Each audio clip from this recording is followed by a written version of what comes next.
Hello, xin chào tất cả các bạn đã quay trở lại với kênh của Văn Hồng Lazada. Hôm nay thì có một cái gói mì này. Hôm nay chúng ta sẽ ăn thử và trải nghiệm cái mì Coreno Rumbo này nhá. Ok.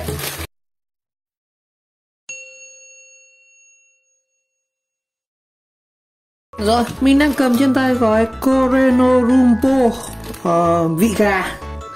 Bình thường thì mình sẽ mình ăn thì mình thích cái gói mì nào nó sặc sỡ, nó nhiều hình họa tiết đẹp hơn. Đây thì mình có một gói mì nó hết sức là simply, rất là đơn giản, cũng như chả có họa tiết gì nhỉ. Nó có một cái mì gọi là tông màu trắng. Cái này thì mình xin được có người thân tặng cho một gói này ăn thử cho như là mình chưa ăn cái gói Coreno Rumbo này. Rồi, một gói này của nó là 1 lạng nhá. Gói mì một trọng lượng 1 lạng luôn. Chắc là size lớn đây. Công nghệ của Hàn Quốc nhưng mà có tiếng Việt. Và 3 cái update của cái mì này là sợi mì dai hơn, rau nhiều hơn và hương vị đậm đà hơn. Và nấu thì nấu 4 phút. Và sẽ là vẫn có một cái gì đó gọi là nháy nháy Hàn Quốc, cái công nghệ Hàn Quốc Coreno của Pando Phanning. Rồi một gói này chúng ta sẽ nấu với 400 đến 400 ml nước, khá là nhiều đây. Mình thấy ít cái gói mì là có size 1 lạng như này.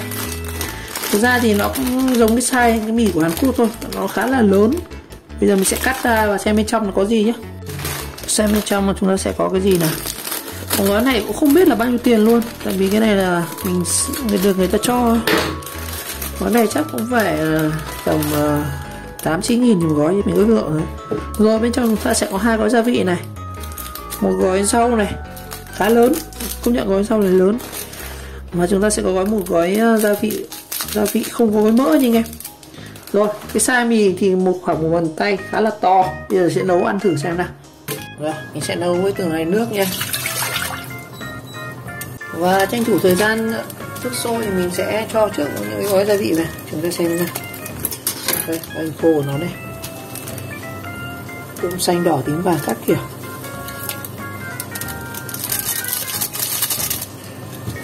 Gia vị này Pando, không biết cay không. Quên mất này, không xem thành phần nó bên trong có gì.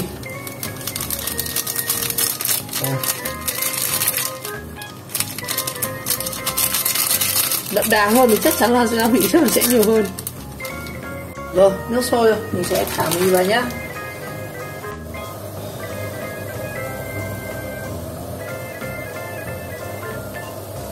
Rồi nước sôi rồi, mình sẽ thả mì vào. Mì này nấu trong vòng 4 phút nha, chắc là nó sẽ rất là dài này.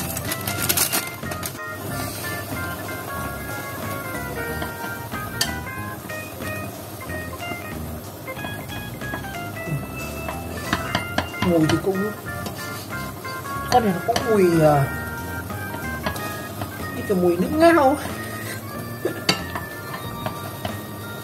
Mùi khá là lạ luôn.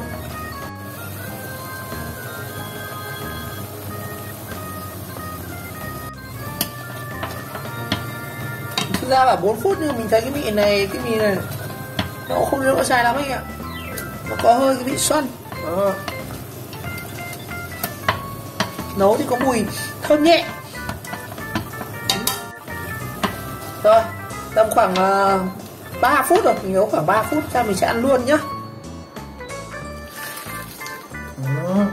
Rồi trên đây là thành phẩm gói mì Coreno Rumbo vị gà đó. Mắc tiếng là kêu vị gà, mình ngửi thấy cái mùi nó như là vị ngao ấy.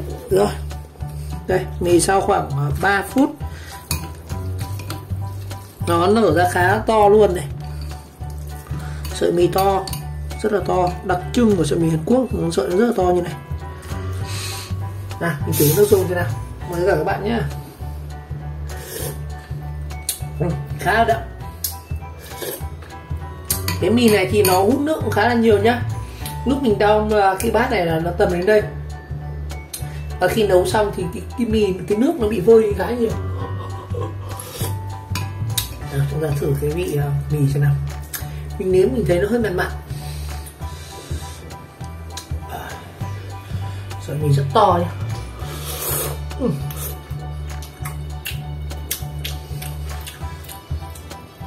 cái nước dùng nó thì mặn nhưng mà cái sợi mì thì ăn thì lại nhạt. Mùi vị thì thật sự cái mì này mùi của nó không được ngon lắm.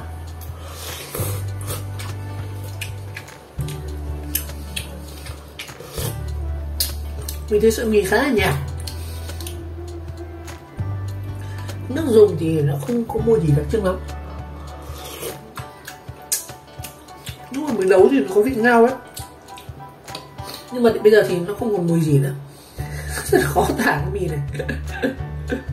Ăn hơi ngang vẻ vẻ tí. Nhưng mà cái là sợi mì to, ăn chắc.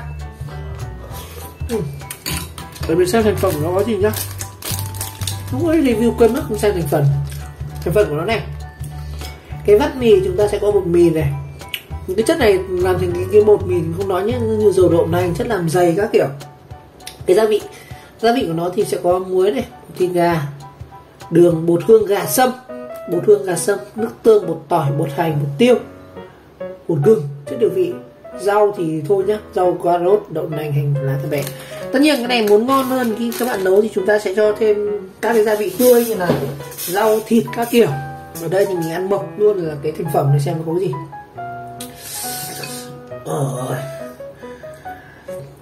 Size mì 1 gram mà nấu lên thì cũng khá là ít, không nhiều lắm.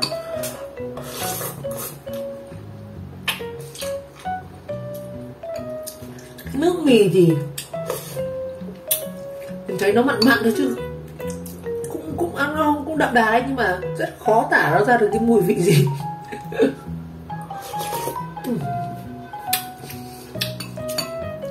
Có vẻ như là đúng như cái bao bì của nó ấy, nó làm rất là đơn giản nên là cái mì này ăn thì cũng chỉ rất đơn giản thôi, rất là có cái mùi vị đặc trưng này.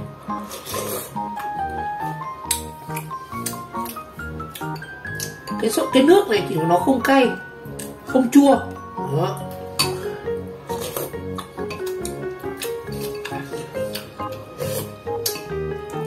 Rất khó tả luôn. Sợi mì thì ăn thì cũng theo mình thì nó cũng to đấy, ăn cũng chắc, vào miệng thì ăn nó cũng chắc đấy đấy. Tại vì cái size của nó to mà, ăn nó cũng dai. Nhưng mà cái mì này mà ăn kiểu không thì khó ăn này. Ăn cái này rất là khó ăn nhá. Tại vì cái sợi mì của nó khá là nhạt. Cái mì nó bắt buộc theo mình ăn phải chan với cái nước này. Đó.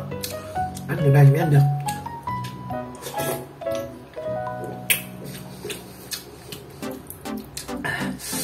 Thật sự thì không ngon lắm anh em. Thành thật mà nói thì mì nó không ngon lắm.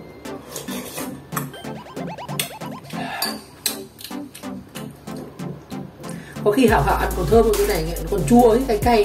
Cái mì này ăn nó cứ lạt, ăn nhạt nhạt, khó ăn vãi chưởng.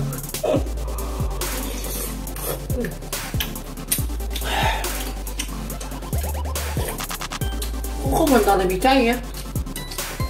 Mình thấy trong cái kia nó có cốt thịt gà các kiểu ấy.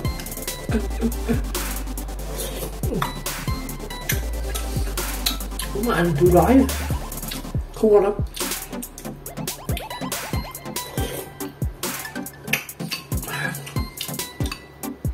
Được mỗi cái điểm là sợi mì to.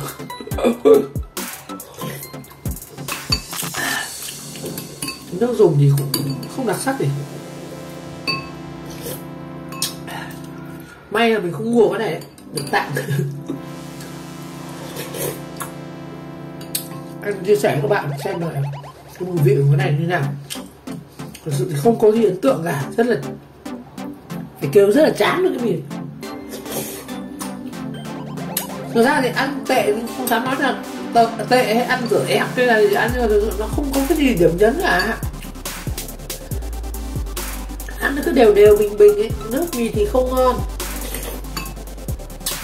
sợi mì thì không đậm đà, gia vị thì cũng không có gì đặc sắc cả. Màu sắc của nó thì rất chán luôn, cái màu. Tôi mình thấy cái mì ấy, muốn để hấp dẫn người ăn ấy thì người ta sẽ phải làm cái mì nó có tông màu đỏ hay màu vàng. Cái mì này ăn nó nhạt như kiểu nước dâu bí xào.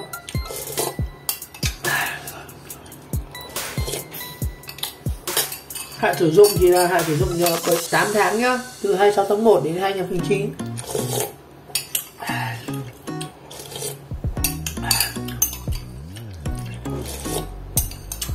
Mì không ngon.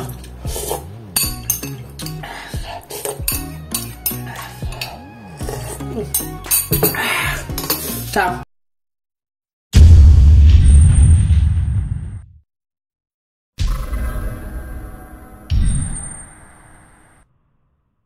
Rồi, mình vừa có một video chia sẻ về cái mì review và chúng ta trải nghiệm cái mì Coreno Rumbo.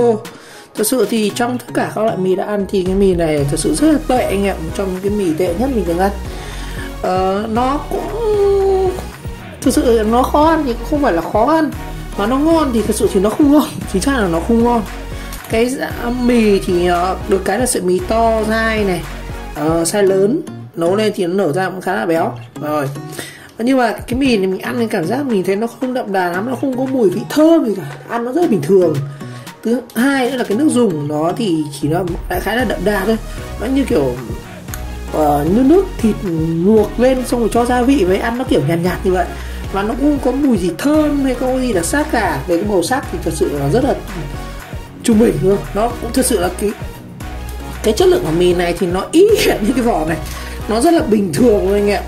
Nên là anh em là muốn có cái mì mà cái mì này ăn có trải nghiệm đặc biệt thì có thể là mua ăn thử cũng được, xem vì mùi vị như thế nào. Còn đây là qua mùi vị từ cái mồm mình thì cũng rất là khó rồi. Giá thành thì mình không biết, cái mì này mình không tạ rồi, nói chung là không nên ăn. Rồi một lần nữa cảm ơn các bạn đã theo dõi video clip, và nếu thấy video hay và ý nghĩa các bạn nhớ like, subscribe của kênh và chờ đón các video tiếp theo chúng ta sẽ có những trải nghiệm các món mì khác nhé. Ok, xin chào lại.